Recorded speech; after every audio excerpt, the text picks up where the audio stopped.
Mega Evolution, a game mechanic introduced over a decade ago that is highly beloved by the Pokemon community. With the announcement of Legend ZA, we will definitely be getting more Megas. Most people already made videos about Pokemon they would like to receive a Mega, but this one's a little different, since I don't really care who receives one. So here we go, 10 Mega Evolutions that would balance the game. Just know, I don't play competitive, so I will be getting my information from whatever I see on Smokon. Let's just start. In 10th, we got Ice Cube.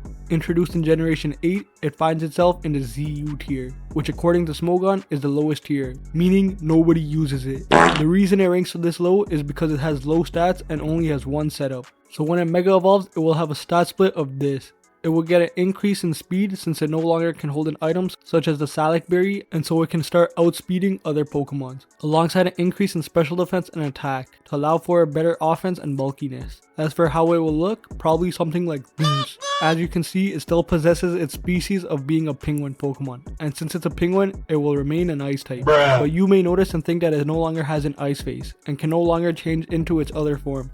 And you would be correct. That's because upon evolution, it will be given a new ability called Glacial Body, where instead of taking no physical damage the first time, it straight up doesn't take any physical damage at all, except from super effective moves. Since this isn't a single use ability, it doesn't need a second form. This Mega Form will allow Ice-Cube to become stronger, and this ability could allow for some well thought out switching techniques. Putting this on a balance scale, I'd give it a 9 out of 10. In 9th is Orthworm. Introduced in the newest generation of Paldea, it is also in the ZU tier, due to the move Shed Tail being banned. Outside of that, its main purpose is to be a defensive Pokemon that sets up Hazard or as a Coil user. What Orthworm needs is just more defense on both sides, and an increase in attack if one were to choose to use the Coil strategy. As for its design, this image looks very fitting. If it wasn't obvious, it's based off an Earthworm, but its steel typing makes it look like some type of cyborg. This Mega Evolution displays both composition of an Earthworm, being both an Earthworm and a cyborg. It will maintain its unique ability in Earth Eater, as it is very powerful, being able to change one of its innate weaknesses into a source of healing. Its increased defensive stat should easily make it better defensive Pokemon, alongside increasing the damage of Body Press. Putting this on the balance scale, I give it a 8 out of 10. In 8th is Watchog. The regional rodent of the Unova region straight up stinks. The last time it was even usable in a game was Sun and Moon, and it placed in the ZU tier. It also has nothing going for it. Low bulk, mid speed, inability to hit ghosts alongside a bad ability. So how does one fix Watchog to become usable? Give it a Mega, of course. Watchog Mega will give it a solid boost to both his attack and speed stat, alongside buffs to both his defense to help with its bulk. But the biggest question is, how would a Mega Watchog even look like? Well, if you look closely at Watchog, it seems as though it's wearing some type of vest, similar to that of an airline ramped agent. So what if it got a promotion from a ramped agent to a pilot? Oh my god! Of course, with this crispy clean design, its typing will change from mono normal to normal flying. How is it a flying type without wings? Because pilots fly. And to solve both its inability to hit ghosts and bad ability problem, it will be given the same ability as Mega Pinsir and Mega Salamence with Aerialite. This would allow for a crazy damage output increase when added with a stat increase alongside the Mega Evolution. Putting this on a scale, 10 out of 10. In 7th is Persian, a Pokemon from the Kanto region that also ends up in the ZU tier, since the only thing it's good for is speed. The only way Persian can even be viable is if it becomes a powerful offensive threat. To do that, it will be given a massive physical attack boost alongside some bulk and even more speed. How would a Mega Persian look like? With a stat split like this? Like this, of course. This new looks radiates strength and speed. As for its ability, it will be given a new ability called Like and Subscribe, where the base power of Payday becomes 100 and money earned from battle is doubled. This would allow for Persian to have a powerful stab physical attack paired with its new high attack stat. Plus the money earned with its ability and from Payday will definitely be beneficial to the player. Balance unlimited.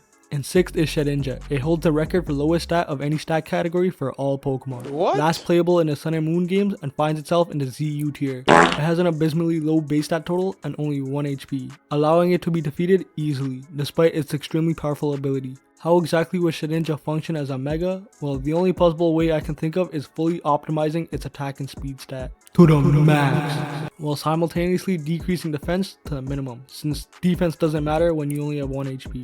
Now, how would a Mega Shedinja even be designed? Easily, it would look like this. This design keeps its halo and still the same species of insect in Cicada, and truly shows Shedinja as being the perfect life form.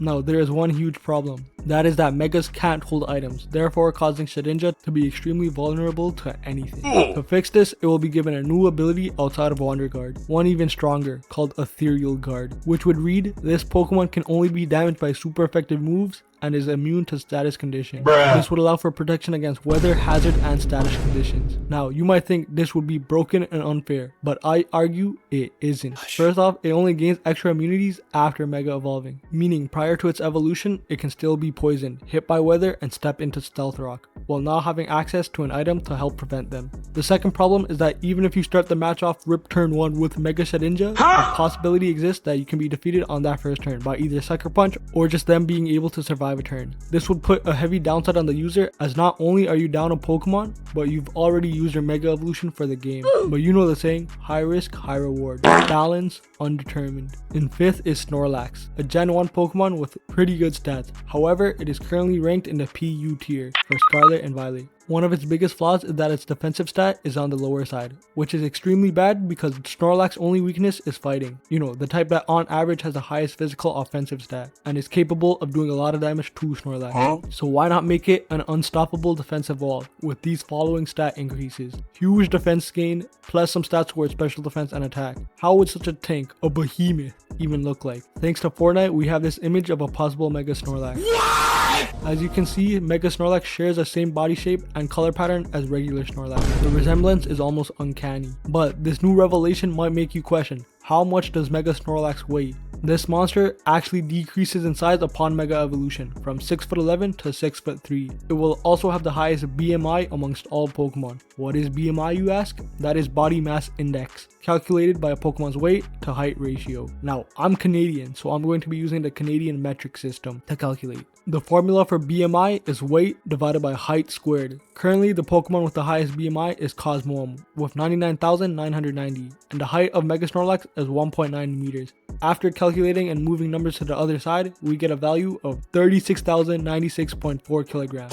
But this would be the weight of Cosmoem if it was 1.9 meter in length. Mega Snorlax is more than that, 36,100 kilograms minimum. For American viewers, that is about 80,000 pounds. This insane size along with its new defense stat would work wonders with moves like Heat Crash, Heavy Slam, and Body Press. As for its ability, it would be given a new unique ability in Five Guys, which will read the following. When HP reaches 0, the next Pokemon you would send out is instead consumed by Mega Snorlax, and HP is restored equal to said Pokemon's remaining health. Now, according to Einstein's third law of motion, here comes the money! Mass cannot be created or destroyed, meaning Mega Snorlax will gain weight equal to the mass of the consumed Pokemon, potentially further boosting the strength of Heavy Slam and Heat Crash. And even if its HP isn't fully restored, Mega Snorlax still has access to rest. Putting Mega Snorlax on the balance scale, it is no longer on a visible y-axis. In 4th is Kilowattrel, the regional bird of the Paldea region, currently placed in the NU tier. It has high speed and special attack, so it is really powerful, but its low defensive stat makes it faint very easily. A Mega Evolution for Kilowattrel would most likely cause an increase in all of its stats, except attack. How would Mega Kilowattrel look like? Like this. As you can see in this image, Kilowattrel is still able to maintain all its features, while looking more menacing. It still has its black and yellow coloring, even spikier wings and tails, and a larger and sharper orange beak and claws. It'll end up keeping one of its current ability in Volt Absorb, as I think it is good enough for Kilowattrel in the first place. These new stat increases could actually cause Mega Kilowattrel to be a more viable option in battle. Balance score, 8 out of 10. In 3rd is Revavroom, a newly introduced Pokemon that has the new typing of Poison and Steel, with a base stat of 500, and is currently ranked in the RU tier. What the dog doing? Smolgan doesn't even have any information about it, so I guess I'll just make something up as to why it's in this tier. And the only thing I can think of is that Revavroom has a quad weakness to ground, which is a very common and powerful type. Its Mega will provide a large boost to its defensive stat to make it a tank against almost any type that isn't ground, alongside a minor increase to speed and attack. This speed increase could allow it to set up with Magnet Rise to avoid dealing with ground attacks, and just eat up every other attack. And how exactly would a Mega Revavroom look like? Something clean like this.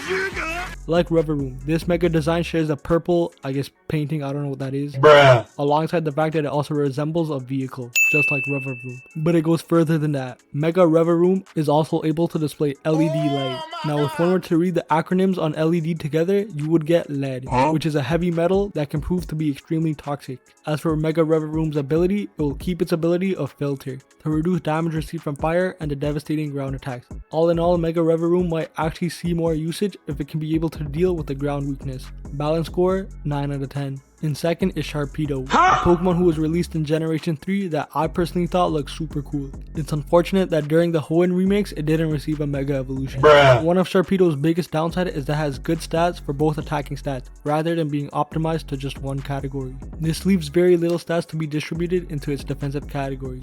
For Sharpedo to become viable, it would need to be stronger defensively while only focusing on physical attack. The best way to do that is actually decreasing its special attack and allocating the stats to its other categories. Now, how would a sinister Pokemon with a build like this even look like? What comes to mind is this. I'm not sure how blurry this image is, but one can perceive a shark similar to that of Sharpedo. And just like Sharpedo, it shares the characteristic of not having a visible backside. It will maintain its typing of water and dark, as sharks live in water, and as you can see from this image, it is surfacing from a dark area. The ability Mega Sharpedo will receive would be Strong Jaws, to add emphasis to its biting type moves that were already boosted by its increase of the attack stat. Putting this on the balance scale, I think this is very balanced and a Mega Sharpedo could possibly be real.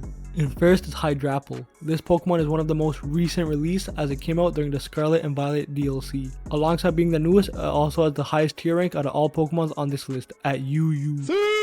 It is also tied for the highest base stat on this list with Snorlax. Despite this, Hydrapple's biggest downside is its low speed alongside its treacherous typing. So how do we fix it? Just boost its speed heavily so it can start outspeeding some opponents, while simultaneously increasing its defense so that it can be better at receiving attacks due to its heavy array of weaknesses. Now how would a Mega Hydrapple even look like? Absolutely pristine, just like this. I woke up in a new Bugatti. As you can see, the apple core is still intact, it still looks cool, and all the dragons are fused together into one. And it also has marvelous shoes to protect itself from its own speed increase. Unfortunately, it will maintain its horrendous typing of grass and dragon, but be given a new unique ability called It Be Like That. What? This ability works similar to Serene Grace, but instead of doubling chances of secondary effects occurring, they are instead guaranteed. This works well with its signature move, Fickle Beam, since it doesn't have to worry about the dragon's head working in unison anymore, since there is only one. This would also allow for an increase in Mega's Hydrapple's special attack damage without actually raising the special attack stat, alongside other possible utilities from its moveset. Balance score, valid. Yeah, those were 10 Pokemon that I think would bring balance to the game if they were to receive a Mega form. I personally think I made these Pokemon very balanced. Which of these ideas did you like? Which do you think has the highest possibility of even occurring? And if you guys really want me to make a part 2, then I might consider doing so. And yeah, that's about it.